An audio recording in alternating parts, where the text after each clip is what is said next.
Sabe, muita gente olha para o cálculo e pensa, nossa, que bicho de 7 cabeças.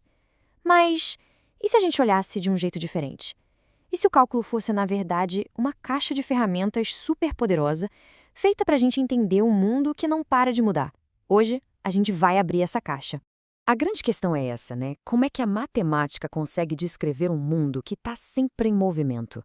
Bem, a resposta, no fim das contas, está nas derivadas. Elas são literalmente a linguagem da mudança.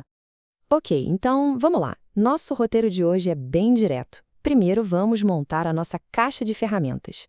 Depois, a gente já pega as primeiras para lidar com produtos e quocientes. Na sequência, vamos desvendar a famosa regra da cadeia, que é uma ferramenta e tanto para problemas mais complexos.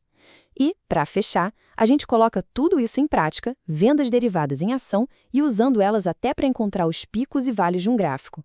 Vamos começar. Seção 1. Uma caixa de ferramentas para a mudança. A ideia aqui é bem simples. Em vez de decorar fórmulas, vamos encarar cada regra de derivação como uma ferramenta única, feita para resolver um tipo específico de problema. É isso, as derivadas são tipo a gramática da mudança. Cada regra que a gente vai ver é uma ferramenta especializada, pensada para um tipo de situação. O verdadeiro segredo não é só conhecer as ferramentas, mas saber exatamente qual delas pegar e quando usar. Seção 2. Lidando com produtos e quocientes. Beleza, vamos para as nossas primeiras ferramentas de verdade. Vamos começar com o que fazer quando temos funções que são multiplicadas uma pela outra. Essa aqui é a regra do produto. A fórmula pode até parecer meio esquisita no começo, mas a lógica é bem tranquila. Para derivar duas funções se multiplicando, é assim. Pega a derivada da primeira e multiplica pela segunda. E aí soma com a primeira função original multiplicada pela derivada da segunda. Esse sinal de mais aí no meio, ele é a chave de tudo. Vamos aplicar isso para ver como funciona. Com a função x mais 4 vezes o cosseno de 3x, a gente segue a receita. Primeiro, a derivada de x mais 4, que é só 1. Multiplica isso pela segunda parte, o cosseno de 3x. Fechou a primeira metade. Agora, a segunda. A gente soma a primeira parte do jeito que ela era, ou seja, x mais 4, e multiplica pela derivada da segunda. A derivada do cosseno de 3x é menos 3 seno de 3x. Aí é só juntar tudo e a gente chega no resultado final. É um processo, um passo a passo mesmo. Tá, mas e se as funções estiverem dividindo uma pela outra? Para isso, a gente tem outra ferramenta, a regra do quociente. O interessante é que ela é muito parecida com a do produto. A fórmula começa quase igual, mas tem uma diferença crucial, um sinal de menos. E, claro, tem outra coisinha. Tudo isso é dividido pela função de baixo elevada ao quadrado. E olha só como aqui a diferença fica clara. Na regra do produto, a gente usa soma. Então, a ordem não faz tanta diferença. Já na regra do quociente, a gente usa subtração, o que muda tudo, porque aí a ordem importa e muito. E claro, tem aquele denominador ali, o g ao quadrado, que a gente não pode esquecer de jeito nenhum. Vamos testar com 3x² mais 1 dividido por x. Seguindo a regra, primeiro a gente deriva a parte de cima, que dá 6x, e multiplica pela de baixo, que é x. Agora, o ponto mais importante de todos. A gente subtrai a parte de cima original, 3x² mais 1, multiplicada pela derivada da de baixo, que é 1. Por último, divide tudo isso pela função de baixo ao quadrado, ou seja, x². Depois é só organizar a casa, simplificar e chegamos na resposta. O segredo aqui é ter muita atenção com a ordem e com o sinal de menos. Seção 3. A regra da cadeia. Bom, agora vamos pegar a ferramenta talvez mais versátil e poderosa da nossa caixa. Ela foi feita para lidar com as famosas funções dentro de funções. Bem-vindos à regra da cadeia. Ela serve para resolver funções compostas, sabe? É como uma daquelas bonecas russas da matemática. A regra é a seguinte. Primeiro, deriva a função de fora, mas deixa a de dentro, quietinha, intacta. Depois, multiplica tudo isso pela derivada da função de dentro. É sempre de fora para dentro. Vamos ver um exemplo. x² mais 5 elevado à 10ª potência.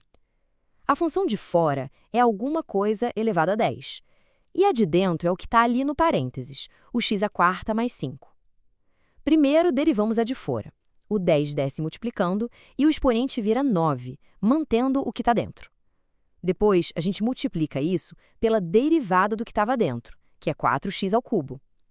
Simplificando tudo, chegamos ao resultado. Certo, mas a gente sabe que, na vida real, os problemas raramente vêm tão organizadinhos, né? Então, vamos combinar nossas ferramentas. O que acontece quando um produto também envolve uma função composta?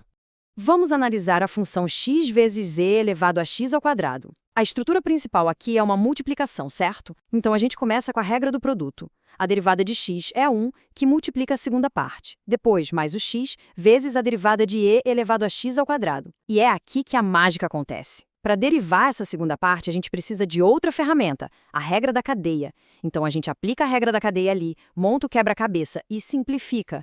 É assim que as regras trabalham juntas. Quarta seção, derivadas em ação. Ok, chega de regras abstratas por um tempo. Vamos ver como essas ferramentas realmente descrevem o mundo real. E vamos começar pela física. Essa é uma das ideias mais elegantes da física, de verdade. Se a gente tem uma função para a posição de um objeto no tempo, o deslocamento x de t, a primeira derivada dessa função nos dá a velocidade, v do t, ou seja, a taxa de mudança da posição.